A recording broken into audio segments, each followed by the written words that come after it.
welcome back to Chrissy's Kitchen. On today's episode, my dad will be teaching us how to make some steak. Take it away, Father. We have here some beef loin New York steaks, prime grade. 5 of them for 5 of us. And these have been sitting out on the counter. You want to grill your meat at room temperature when you start. So when you start, you want your meat to already be at room temperature. So we put this out a little earlier to get to room temperature.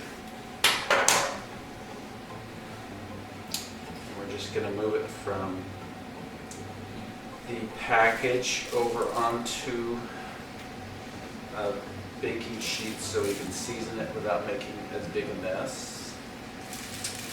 Trying not to poke holes in the meat so that the juice won't leak out.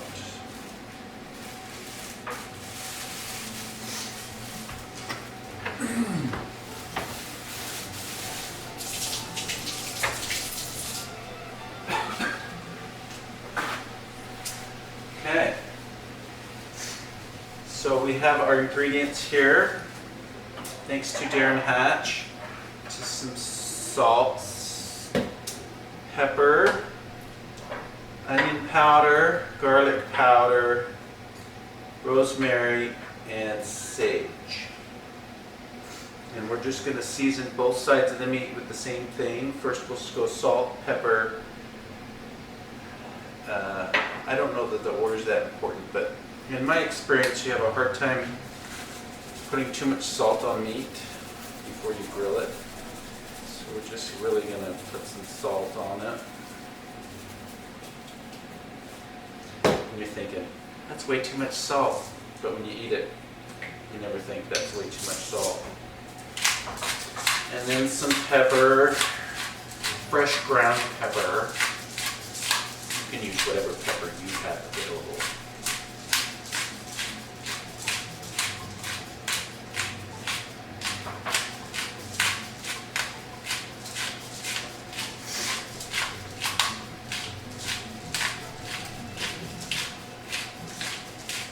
So, Dad, when did you start grilling meat?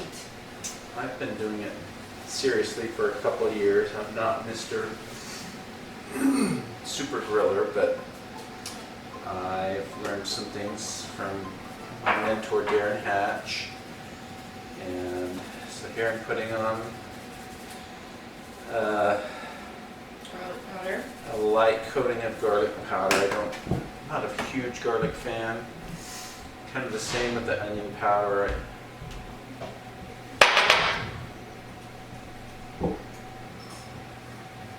So we'll do a close-up of the meat before we put it on the grill, just to show you how much seasoning you actually put on it. It's kind of also your preference. So like I said, I like a lot of salt and then not as much garlic. So I'm just putting on some rosemary here and some sage. Just a little bit.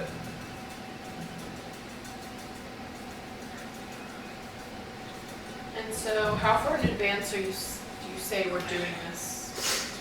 It takes about 10 to 15 minutes to heat up the grill, and then another 20 to 30 minutes to heat the meat, and then you want to let the meat sit for 5 to 10 minutes to rest when you're done grilling, so that when it rests, the juices kind of redisperse throughout the meat.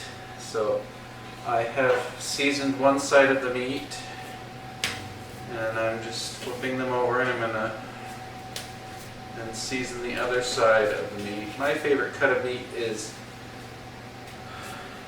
a ribeye because it has lots of fat in it for flavor. They didn't have any ribeyes at Costco when we went, so I bought these in New York. So when buying meat, what grade of meat? Like what are the different grades? There are I don't remember all of them. There's prime is the best grade, and then there's something in the middle, and then there's choice.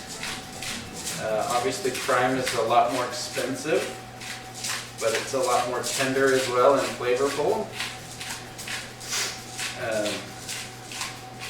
So when we can, we buy prime.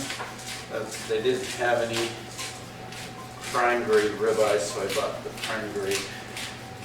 But you can have a yummy steak with any grade of meat.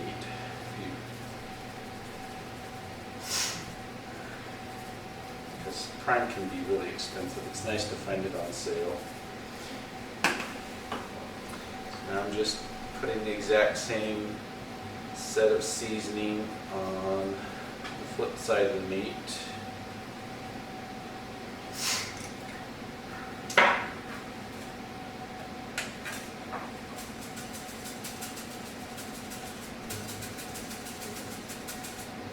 And we have two other parts to our meal today. We have scalloped potatoes and lionhouse rolls. Unfortunately, we could not film those, but I'll show you them at the end, the whole meal.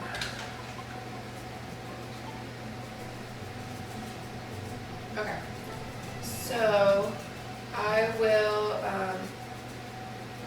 show a close-up of what the meat looks like. And in the meantime, I'm going to go out and start the grill, get it hot and clean it, and then Yeah. Here's what the steaks look like all seasoned before they put them on the grill. So it's a lot of seasoning and it seems kind of like overload, but a lot of it goes out when you're grilling them, so more is better. These are not ideal grilling conditions. It's windy and cold and rainy.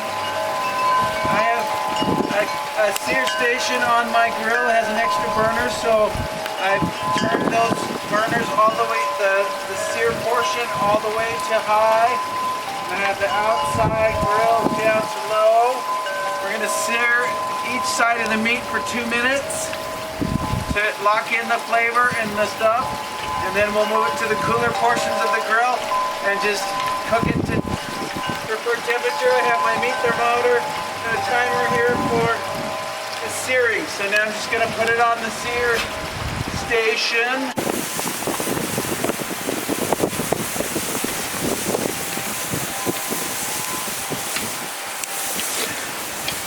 I'm just going to close the lid because it's so windy. Try to help. 2 very boring minutes later. Alright, so we're going to flip it.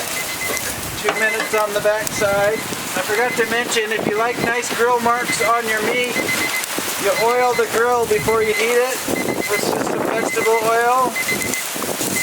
My grill's been oiled a lot, so it tends to give pretty good grill marks. So I'm just gonna sear them on this other. 2 very boring minutes later. So I'm just gonna turn off the sear station and then turn the center grill down. And I'm gonna move the meat off the center just because it's hotter right now. We don't want to burn the outside. And now we just want to let it cook the temperature.